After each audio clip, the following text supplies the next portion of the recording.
Sigurumisha kengele. Ndani ya kiserial kwenye selfie. Kiserial kelele!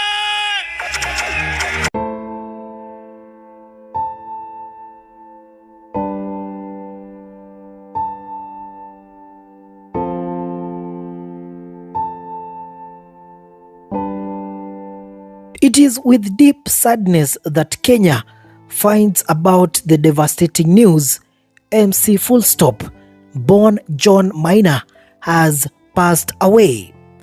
A giant in the local reggae scene, a beloved entertainer, and a voice that stirred the soul of a nation has fallen silent. After a prolonged and painful battle with lung tuberculosis, the man whose presence lit up dance floors, whose voice commanded crowds, and whose energy defined a generation has breathed his last. His death has cast a dark cloud over the Kenyan entertainment industry, leaving fans, family, and fellow artists heartbroken. John Maina, affectionately known as mc.fullstop, was not just an MC, he was a movement. He symbolized joy, freedom, resilience, and culture. For over 2 decades, his voice carried through Kenya's airwaves, clubs, festivals, and neighborhood shows, bringing reggae to the streets, to the youth, and into the hearts of millions.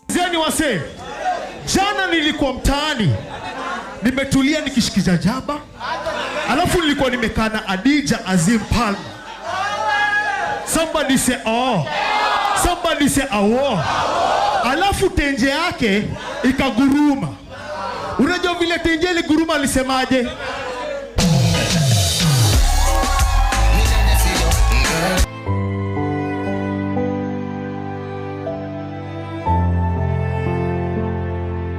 But behind the lively persona, a painful story was unfolding.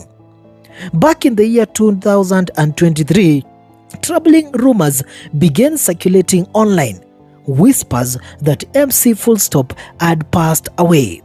Those rumors, though false at the time, were a painful foreshadowing of what was to come. A visibly weakened John Maina was forced to address his fans saying, and I quote, "Watu wangu, nimesikia ati mimi nimekufa. Hiyo si kweli. Niko hai, lakini ni kweli niko mgonjwa." End of quote. He had been battling tuberculosis, a disease that had invaded his lungs, slowly robbing him of the very thing that defined his career, his breath, his energy, and eventually his voice. The one vibrant entertainer, known for jumping across stages and hyping massive crowds, was reduced to a man fighting for every breath. His walk became frail, his voice barely audible, his iconic patois now reduced to whispers. Friends say the illness confined him indoors for months. There were days he could not talk, days he couldn't walk, days he would break down in tears, not just because of the pain, but because he missed doing what he loved.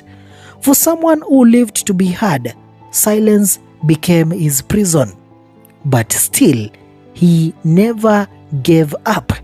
Even from his sickbed, he remained hopeful, often urging fans not to lose faith and reminding them to cherish life, health, and each other. But today, that hope has turned to mourning.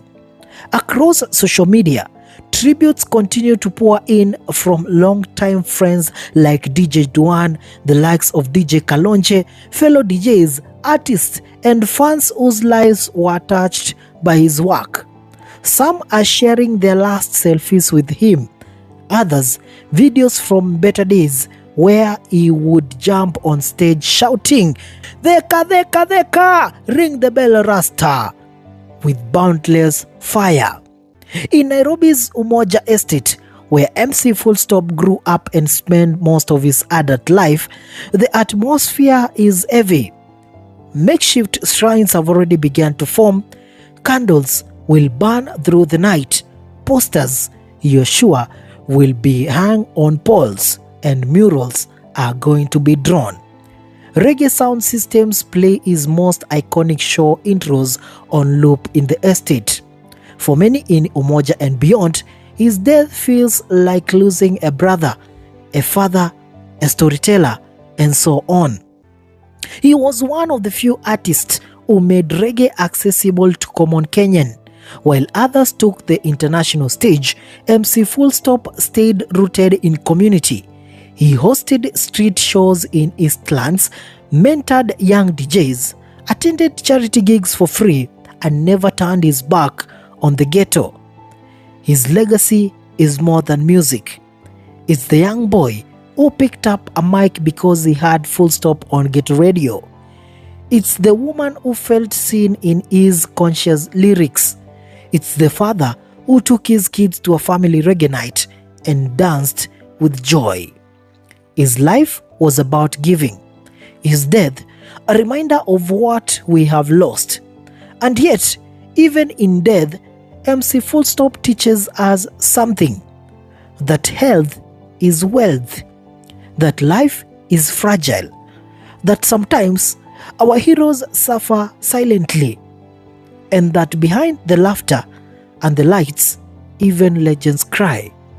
His final months were quiet, almost too quiet, with no big shows, no interviews, no birthday concerts, just a man in pain, surrounded by a few close friends and family holding on. And now, that voice has gone silent forever. As Kenyans reflect on the life and times of MC Full Stop, there's one thing no one can deny. He gave this country his all. Every shout, every laugh, every drop of sweat on stage, he gave it all. Today, as reggae flags fly half-mast and hearts break across the country, we say, rest easy, Full Stop. You came, you inspired, you conquered. And though the mic is now on the floor, your echo will live on forever.